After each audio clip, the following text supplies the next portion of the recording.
The metal walls of the prison cell were cold. Taiho pressed his hand against the wall and felt the vibration of the ship's engines. He had been counting the days since his capture. 23 days. 23 days since the Valak soldiers took him and Yuna from their colony ship. "Stop touching the walls," Yuna said from the corner. She sat with her knees pulled up to her chest. Her engineer's uniform was torn and dirty. "You're making me nervous." Taiho pulled his hand back. "Sorry, I just keep thinking about home." "Don't," Yuna said sharply. "Home is gone. We need to think about survival now." The Valak Empire had found humanity 3 years ago. At first, the humans thought it would be peaceful contact. First contact with aliens. It should have been wonderful. But the Valak looked at humans and saw something weak, something to be used. Humans were smaller than the Valak, weaker. The Valak stood nearly 8 feet tall with hard shells covering their bodies like armor. They had 4 arms and faces that looked like insects. Their eyes showed no emotion, no kindness. The Valak believed in one simple rule: the strong survive, the weak die. They had no hospitals, no charity. If a Valak was injured and could not work, they left them to die. It was their way. It had been their way for thousands of years. When they found humans, the Valak decided humans were weak.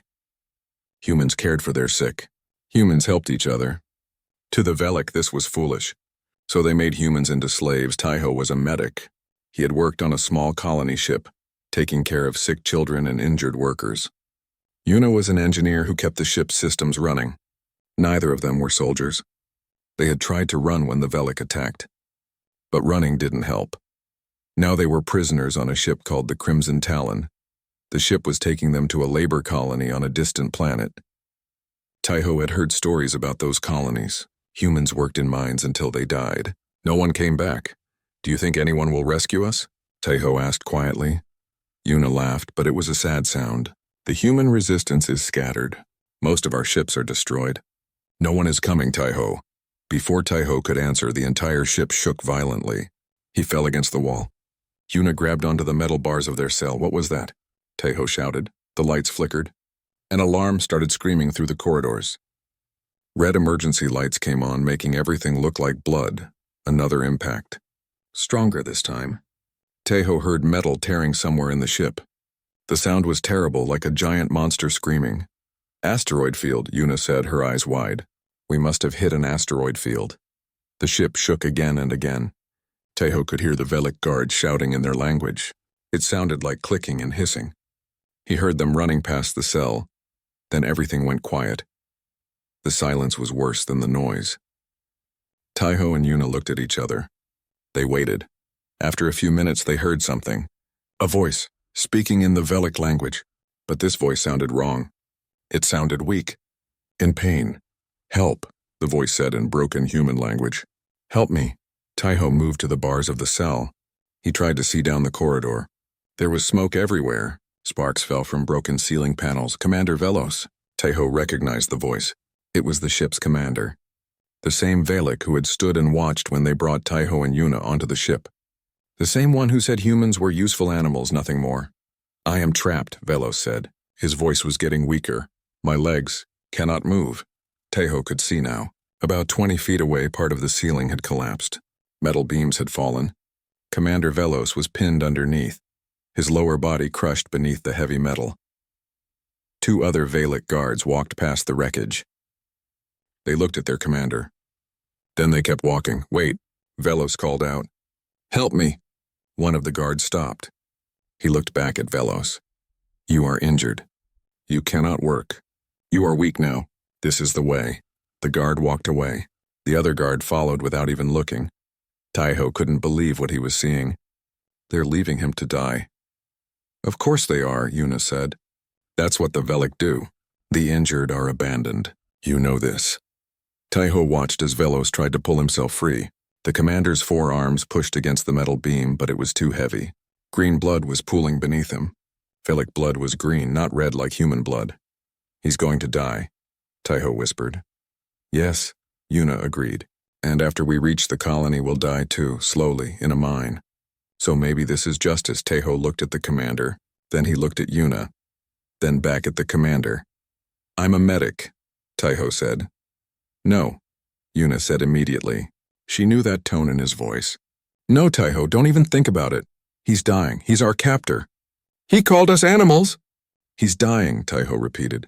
And I'm a medic. I took an oath. I help people who are hurt. He's not people. He's a Velic. And even if you could reach him, even if you could help him, why would you? Why would you save the life of someone who is taking you to your death? Taiho was quiet for a moment.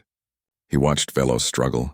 The commander's movements were getting slower, weaker. Because someone has to be better, Taiho finally said. Because if we become like them, if we let people die when we could help, then what's the point? What makes us different? Being different is why we're in this cell. Yuna shouted. Maybe, Taiho said, but I can't watch someone die. Not when I might be able to help. I just can't, Yuna. A young Velic guard appeared at their cell. His name was Kryn. Taiho had heard the other guard say the name.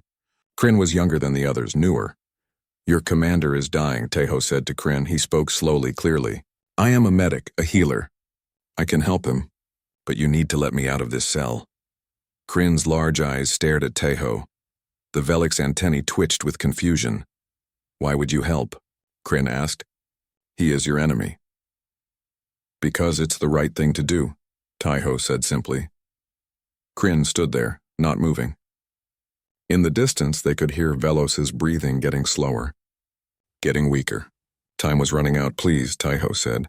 I know you don't understand, but please, let me try to save him. Kryn's hand moved toward the cell controls, then stopped, then moved again. The young guard seemed to be fighting with himself, and in that moment, with Velos dying and Kryn deciding and Yuna watching in disbelief, Taiho wondered if one small act of compassion could change anything at all. He was about to find out. Kryn's hand touched the control panel. The cell door opened with a hiss. Taiho didn't waste time. He ran out of the cell toward Commander Velos. Wait! Yuna called after him. She cursed under her breath. Then she ran after Taiho. If we're doing this insane thing, you'll need help moving that beam. Taiho reached Velos and dropped to his knees. The commander's breathing was shallow. His eyes were half closed. Green blood covered the floor. Commander, can you hear me? Taiho asked. Velos's eyes focused on Taiho. Confusion crossed his face. The human slave. Why are you here? To help you, Taiho said. He looked at the metal beam crushing Velos's legs. It was huge, heavy. Yuna, we need to lift this. Yuna studied the beam. It's too heavy. We can't lift it with just our strength. Then we use leverage, Taiho said. He looked around desperately. Find me something, a pipe. Another beam, anything. Yuna ran down the corridor. Sparks fell around her from broken electrical systems. She came back carrying a long metal pipe. Will this work? It has to, Taiho said. Kryn watched them, his antennae twitching constantly. I do not understand this behavior, he said quietly. Taiho and Yuna wedged the pipe under the beam. They pushed down with all their strength. The beam lifted slowly. Just an inch. Then 2 inches. Commander, you need to pull yourself out, Taiho shouted. Now. Velos tried to move. His forearms pushed against the floor. He dragged himself backward. His crushed legs scraped against the metal floor. The sound made Taiho feel sick. Almost there, Yuna grunted. Her arms were shaking from the effort. I can't hold this much longer. Just a little more, Taiho said. His muscles were screaming. His back felt like it was breaking. Velos pulled himself completely free. Done, he gasped. Taiho and Yuna let go of the pipe. The beam crashed back down with a loud bang. They both fell to the floor, breathing hard. Taiho crawled over to Velos.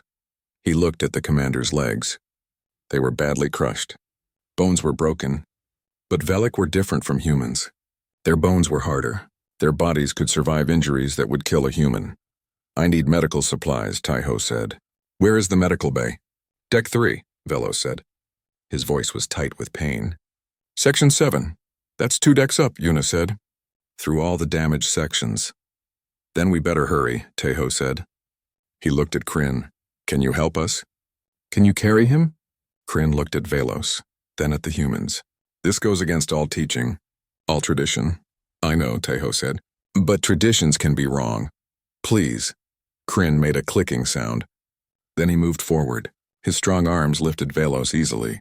The commander was a large Velic, but Kryn carried him without trouble. They moved through the damaged corridors. Emergency lights made everything red. Smoke filled the air. Several times they had to climb over fallen debris. "Why do you do this?" Velos asked Taiho as they walked. "I am taking you to die. To work until your body fails. Why save me?" "Because you needed help," Taiho said simply. "That's enough reason. But it gains you nothing. It may cost you everything." "Not everything has to be about gain," Taiho said. "Sometimes you just do what's right." Velos was quiet. His antennae drooped with confusion. "Your species makes no sense." They reached a sealed door. Yuna examined the control panel. "It's not responding. The power is out on this section. Can you fix it?" Taiho asked. Yuna smiled. It was the first smile Taiho had seen from her in days. "I'm an engineer. This is what I do." She pulled open the panel and started working on the wires inside. Sparks flew. She muttered to herself as she worked. Come on. Just need to reroute the backup power." The door suddenly slid open halfway. Then it stuck. "Good enough," Yuna said. "Let's go." They squeezed through the opening. On the other side was a ladder leading up. Kryn climbed carefully, carrying Velos. Taiho and Yuna followed. The medical bay was a mess. Equipment had fallen from shelves. Glass was everywhere, but there were supplies. Taiho started grabbing what he needed. "Put him on that table," Taiho told Kryn. Kryn set Velos down carefully. The commander's breathing was getting worse. He was losing too much blood. Taiho worked quickly. He had treated humans before, but never a Velic. Their bodies were different. But bones were bones. Blood was blood. He could figure this out. He used a scanner to see inside Velos's legs. 3 major breaks. Internal bleeding. But nothing that couldn't be fixed. "This is going to hurt," Taiho warned. "I don't have anything for pain." "Do it," Velos said. Taiho started setting the bones. Velos made no sound, but his 4 hands gripped the table edges so hard the metal bent. Yuna held down his upper body to keep him still. For an hour, Taiho worked. He set bones. He stopped the bleeding. He used the Velic medical equipment as best he could. Some of it he recognized. Some of it he had to guess. Finally, he stepped back. "That's all I can do. The bones are set. The bleeding is stopped. You need rest. Lots of rest." Velos looked at his legs. They were wrapped in medical bandages and held in place by a metal brace. "I will live?" "Yes," Taiho said. "You'll live. Why?" Velos asked again. "I still do not understand why." Taiho cleaned his hands. They were covered in green blood. "On my planet we have a saying, 'Do unto others as you would have them do unto you.' It means treat people the way you want to be treated." "Even enemies?" "Especially enemies," Taiho said. "Because maybe if you show them kindness they won't be enemies anymore." Kryn had been watching everything silently. Now he spoke. "I have never seen anything like this. You saved a life that by all rights should have ended. This is not weakness. This is something else. Something we do not have a word for. We call it compassion," Yuna said quietly. The ship's communication system suddenly crackled to life. A voice spoke in the Velic language. Kryn's antennae stood straight up. "What is it?" Taiho asked. "That is Admiral Nex," Kryn said.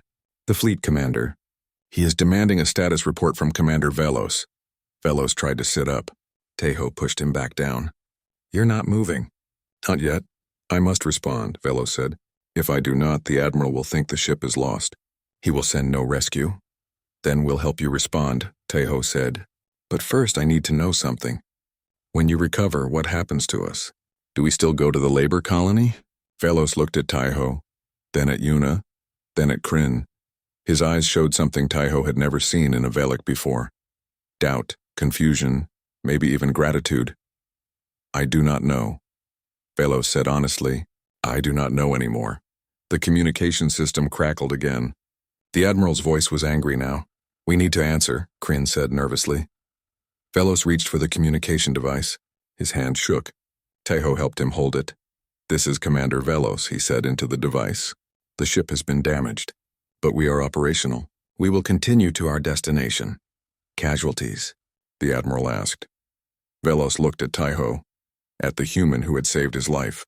"At the human who made no sense, none," Velos finally said. "No casualties." Taiho didn't know it then, but that lie would change everything. That one small lie would shake the entire Velic Empire. Because Commander Velos had just done something no Velic had ever done before.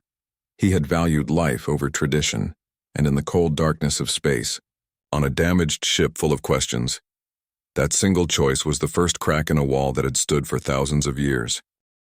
3 days passed. The Crimson Talon limped through space toward the labor colony. Repairs were slow. The damage was bad. But the ship could still fly. Tahoe sat in his cell and watched Velic guards walk past. They looked at him differently now. Some looked curious. Others looked angry. All of them looked confused. The story had spread. Somehow, every Velic on the ship knew what happened. The human slave had saved Commander Velos. The human had risked his life for his captor. The Velic didn't understand it. They talked about it constantly. "They're staring again," Una said. She was back in the cell with Tahoe. After helping save Velos, they had been returned to their prison. But the cell door was different now. It wasn't locked. "This is making me nervous." "At least they're not hitting us anymore," Tahoe said. That was true. Before the accident, the guards would sometimes hit the prisoners for no reason. It was normal for them. The strong hurt the weak. But after Tahoe saved Velos, the guards stopped. They didn't seem to know how to act anymore. Commander Velos walked past the cell. He still moved slowly. His legs were healing, but he needed a cane. He stopped when he saw Tahoe. "Human," Velos said. "My name is Tahoe," Tahoe replied. Velos's antennae twitched. "Tahoe, I have been watching your people." "Why?" "Because I am trying to understand. For 3 days I have observed. I have seen things that make no sense to me." Velos moved closer to the cell bars. His large eyes studied Tahoe carefully. "Yesterday I saw the female prisoner with broken arm. The one called Hana. She could not eat because of the pain. The older male, Minho, gave her his food. All of it. He went hungry so she could eat. Why? Because she needed it more than he did," Tahoe said. "But he gained nothing. He made himself weaker." "He helped someone," Tahoe said. "That's not nothing." Velos made a clicking sound. It was the Velic sound for confusion. "This morning I saw 3 humans working together to fix a broken water pipe in the lower cells. The water was for everyone, not just for them. They worked for hours. No one forced them. No one rewarded them. Why would they do this?" "Because working together makes everyone stronger," Una said. She had been quiet, but now she spoke. "Because we survive better as a group than as individuals." "But Velic are stronger than humans," Velos said. "We do not need groups. We do not need cooperation. Yet we conquer systems and you do not. So clearly our way is correct, is it?" Tahoe asked. "You're strong. You win battles. But are you happy? Do you have families? Friends? Friends?" Velos repeated the word like it tasted strange. "We have allies. Other Velic we work with to achieve goals." "That's not the same thing," Tahoe said. "A friend is someone who cares about you. Someone who helps you even when it doesn't benefit them." Velos was quiet for a long moment. "I do not have this thing called friend. No Velic does." "That's sad," Tahoe said honestly. Velos's antennae drooped. He looked like he wanted to say something else.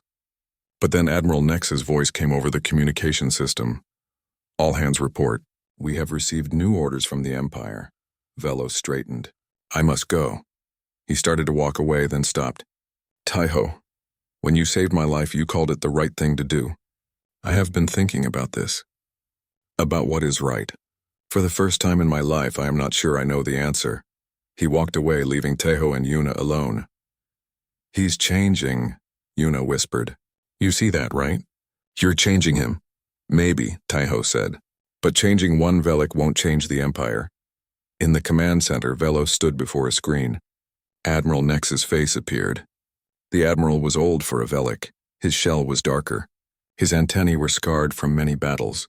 "Commander Velos," the Admiral said, "your report indicated no casualties. Yet our AI received data showing critical injuries in your section during the asteroid impact. Explain." Velos felt something he had never felt before. Fear. Not fear of death. Fear of being caught in his lie. "There were injuries, Admiral. But we managed them. Everyone survived. Including you," the Admiral said. His voice was suspicious. "The AI log shows you were trapped. Critically injured. Yet you live. How?" "I freed myself," Velos lied. "Interesting," the Admiral said. "Because the AI also shows that your cell locks were opened. 2 human prisoners left their cell during the emergency. Those same 2 prisoners, they should have escaped. Why didn't they?" Velos's mind raced. The AI saw everything. Recorded everything. There was no hiding the truth. They helped me, Admiral. Silence. The Admiral's antennae stood straight up. Repeat that. The humans saved my life. The medic, Tejo, pulled me from the wreckage. He set my broken bones. He stopped the bleeding. Without him, I would have died. And you allowed this? I was dying, Admiral. I had no choice, and you had every choice. The Admiral's voice was sharp now. You should have refused. Death with honor is better than life through weakness. Is it? Velos asked. The question surprised even himself. Is it truly weak to accept help? Yes, the Admiral roared. It has always been our way. The injured die. The strong live. This is the foundation of our empire. But what if the foundation is wrong? Velos said quietly. The screen went silent. The Admiral stared at Velos like he had grown a second head. You are questioning the way, the Admiral said slowly. Thousands of years of tradition. You question this because a human showed you kindness? I am questioning it because I am alive to question it, Velos said. If I had followed tradition, I would be dead. Instead, I live. I can still serve. I can still lead. Because a weak human chose to save a strong Velic, perhaps we do not understand weakness as well as we think. The Admiral was quiet for a long time. When he spoke again, his voice was cold. You will continue to the labor colony as planned. You will deliver the human prisoners, and when you return, you will report to Empire Command for evaluation. Your thoughts are dangerous, Commander. They must be examined. Yes, Admiral, Velos said. The screen went dark. Velos stood alone in the command center. His hands shook. He had just challenged thousands of years of Velic culture. He had just put himself in danger, but he had also told the truth. He looked at a monitor showing the prison section. He could see Tejo sitting in his cell. The human was talking to Yuna, laughing about something. Despite being a prisoner, despite facing death in a mine, the human could still laugh. Velos realized something in that moment, something that shook him to his core. He did not want to deliver Tejo to the labor colony. He did not want this human to die. The human who had saved him. The human who had shown him what compassion looked like. The human who had become, against all logic and tradition, something like a friend. Kryn entered the command center. Commander, are you well? No, Velos said honestly. I am not well. I am confused. I am questioning everything I was taught. Everything I believed. Because of the human. Because of what the human showed me, Velos corrected. Kryn, what if we are wrong? What if strength is not the only thing that matters? Kryn's antenna twitched nervously. This is dangerous talk, Commander. I know, Velos said. But danger and truth often walk together. He looked at the monitor again. At Tejo. At the human who had shattered his expectations. And Commander Velos, loyal soldier of the Velic Empire for 30 years, made a decision that would brand him a traitor. He decided that some lives were worth more than tradition. He decided to save the humans. He just had to figure out how. The labor colony appeared on the view screen. It was a dark planet covered in gray rocks and deep mines. Tejo could see it from the small window in his cell. His stomach felt sick. Tomorrow we land, Yuna said quietly. She sat beside him. Tomorrow we start working until we die. Tejo didn't answer. What could he say? She was right. The other human prisoners were quiet too. There were 48 humans on the ship. All of them knew what was coming. Minho, the older man, sat with young Hana. Her broken arm was healing slowly. She was only 16 years old. Too young to die in a mine. I'm scared, Hana whispered. We all are, Minho said gently. He held her good hand. But we stay together. No matter what happens, we stay together. That night, Tejo couldn't sleep. He lay on the hard metal floor and thought about home. About his family. He wondered if they knew he was still alive. He wondered if they thought about him. Footsteps in the corridor. Tejo sat up. It was late. The guards should be at their posts, not walking around. Commander Velos appeared at the cell. Behind him was Kryn and 2 other guards. They all looked nervous. Tejo, Velos said. Come with me. Bring all the humans. Why? Tejo asked. Fear shot through him. Were they being killed early? Was this it? Because I am making a choice, Velos said. The way you made a choice to save me. The guards opened all the cells. The humans came out slowly, confused and frightened. They gathered in the corridor, looking at each other with wide eyes. Follow me, Velos said. Quickly. And quietly, he led them through the ship. Not toward the mine colony, Toward the docking bay. Toward the escape ships. What's happening? Yuna whispered to Taiho. I don't know, Taiho whispered back. They reached the docking bay. A small transport ship sat there. It was designed for cargo, but it could carry people. The bay doors were open, showing the stars beyond. Get in the ship, Velos commanded. The humans didn't move. They were too confused. I don't understand, Taiho said. Are you letting us go? Yes, Velos said. I am releasing you. All of you. Why? Minho asked. This will make you a traitor to your empire. I know, Velos said. But you saved one life, mine. So I will save 48 lives. Yours. Perhaps this makes us even. Is that the correct human word, even? You'll be punished for this, Taiho said. The Empire will hunt you. Yes, Velos agreed. His antennae drooped. They will call me weak. They will call me traitor. They may kill me. But I have learned something from you, Taiho. I have learned that being alive is not the same as living. The Velic are alive, but we do not live. We do not have friends. We do not show kindness. We do not save each other. We exist, but we do not truly live. He gestured to the ship. You showed me what living looks like. You showed me compassion. Now I am showing it to you. Get in the ship, go. Find your people, live. Hana started crying. Minho put his arm around her. One by one, the humans began walking toward the transport ship. They moved slowly like they were in a dream. Taiho didn't move. He stood looking at Velos. Thank you, Taiho said. I know those words probably mean nothing to your species. But thank you. They mean something now, Velos said quietly. You have taught me new words, friend, compassion, thank you. These words have meaning now. Yuna grabbed Taiho's arm. Come on, we need to go before he changes his mind. But Taiho pulled away. He walked up to Velos. The huge Velic looked down at him. Taiho reached out his hand. In my culture, this is how friends say goodbye, Taiho said. You shake hands. Velos looked at the small human hand. Then he reached out with one of his 4 hands. They shook hands. Human and Velic, former prisoner and former captor, friends. Goodbye, Taiho, Velos said. I hope your species survives. The galaxy needs more people like you. Goodbye, Velos, Taiho said. I hope you survive too. And I hope someday your people learn what you learned. Taiho turned and ran to the ship. The other humans were already inside. Yuna was waiting at the door.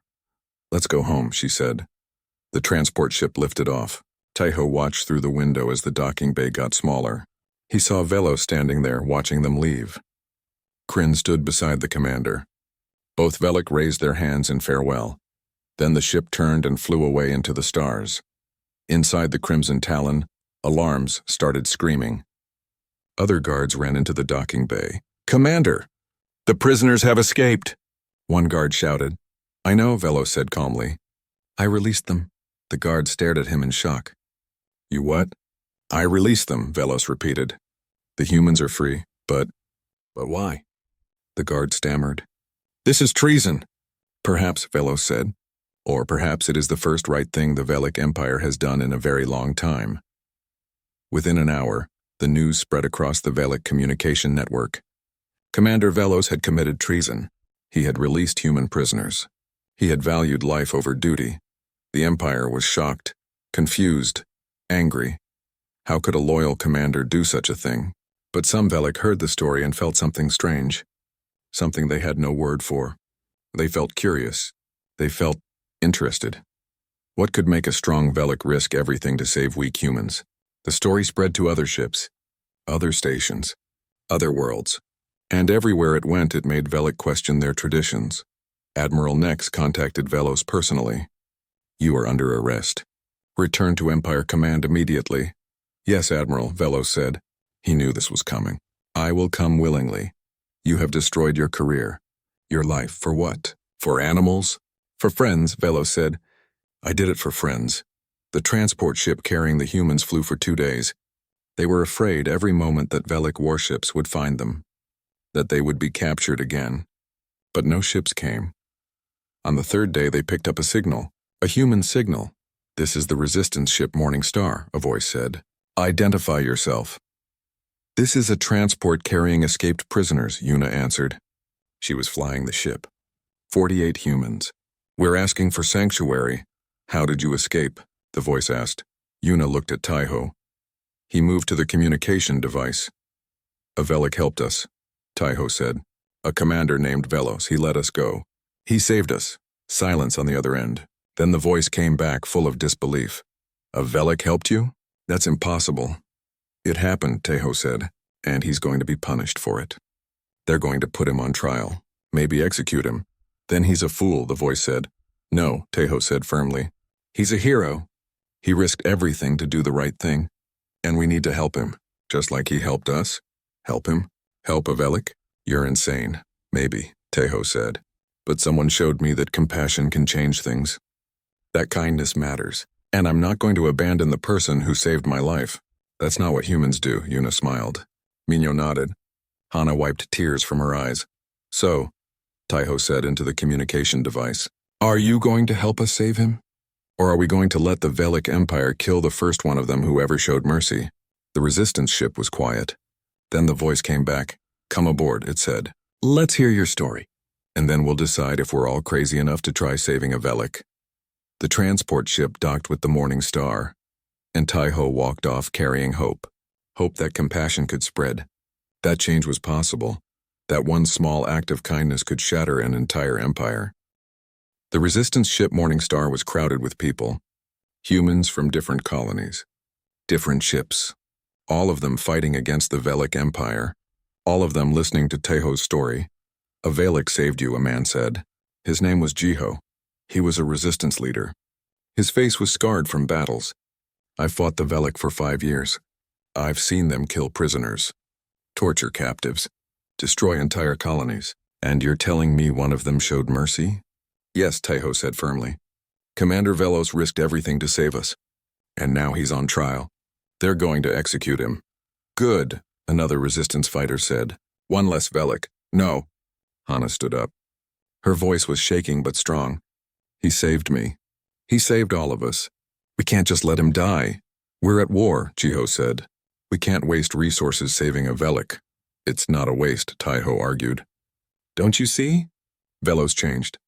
He learned compassion. If he can change, others can too. Maybe we don't have to fight forever. Maybe there can be peace. The room was silent. Then Yuna spoke. I didn't want to save him, she admitted. When Taiho said we should help Velos, I thought he was crazy. I hated the Velik, I still do. But Taiho saved Velos anyway. And because he did, we're all free now. 48 people are alive because Taiho showed compassion, because he proved that humans are better than the Velik way. Minho nodded. The girl is right. If we let Velos die without trying to help, we become like them. We become cruel. Is that what we want? Jiho looked around the room. At the faces of the freed prisoners. At Hana's tear-stained face. At Taiho's determined expression. The trial is being broadcast across the entire Velik Empire. Jiho said slowly. Every Velik will watch. They want to make an example of him. Then let's make an example too, Taiho said. Let's show them what humans really are. Let me testify. Let me tell them what Velos did. Let the galaxy see that we don't abandon our friends. You'll be captured, Jiho warned. Probably killed. Maybe, Taiho said. But it's the right thing to do. Jiho was quiet for a long moment. Then he smiled. It was a sad smile. You're either the bravest human I've ever met or the most foolish. Can I be both? Taiho asked. Jiho laughed. All right. We'll get you to the trial. But if this goes wrong, I'm blaming you. 2 weeks later, Taiho stood in chains before the Velik High Court. The room was enormous. Thousands of Velik filled the seats. Millions more watched on screens across the empire. This was the biggest trial in Velik history. Commander Velos sat in the center of the room. He was chained to a metal platform. His head was down. He looked defeated. Admiral Nex stood before the court. Commander Velos is charged with treason. He released enemy prisoners. He valued individual lives over the empire. He has admitted his crimes. The sentence is death. The Velik audience made clicking sounds. Sounds of agreement. This was expected. However, Admiral Nex continued. There is one witness who wishes to speak. A human. The doors opened. Guards brought Taiho forward. Velos' head snapped up. His eyes went wide. Taiho? Velos said. His voice was shocked. No, you should not be here. You should be safe. I came to speak for you, Taiho said. He stood before the court, before thousands of Velik who wanted him dead. I came to tell the truth. Speak, the head judge said. He was an ancient Velic with a dark shell. "Tell us why we should not execute this traitor." Taiho took a deep breath. His voice shook at first but grew stronger. "I am Taiho.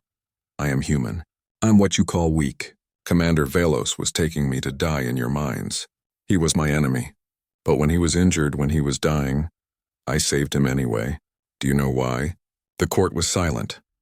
"Because that's what humans do," Taiho continued. "We help people who are hurt.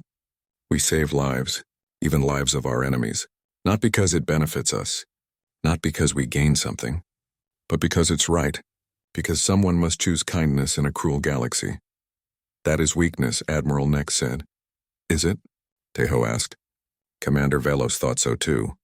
He thought humans were animals, weak, worthless, but then I saved his life, and it confused him. It made him question everything. Because strength without compassion is just cruelty. Power without mercy is just evil. "You dare lecture us about morality?" a judge shouted. "Yes," Taiho said simply. "Because you need to hear it. You've built an empire on the idea that the weak deserve to die. But Velos learned something different. He learned that saving lives takes more courage than ending them. That showing mercy is harder than showing cruelty. When he released us, he did the hardest thing he'd ever done. He risked everything. His career, his life, his honor. For what? For people who couldn't repay him. For prisoners who were nothing to him." Taiho looked at Velos. "That's not weakness. That's the strongest thing anyone can do." The court was silent. Thousands of Veliks stared at Taiho. Some looked angry. Some looked confused. Some looked thoughtful. "He saved 48 lives," Taiho continued. 48 people who would have died in your mines. One of them was a 16-year-old girl named Hana. She has a whole life ahead of her now. Because Velos showed mercy. Because he learned that life has value. All life. "This changes nothing," Admiral Nex said. But his voice was uncertain. "Doesn't it?" Taiho asked. "Across your empire, Velic are watching this trial. They're hearing this story. They're wondering if maybe their traditions are wrong. You can kill Velos, you can kill me, but you can't kill an idea. And the idea that compassion matters? That's spreading. Like a fire. Like a revolution."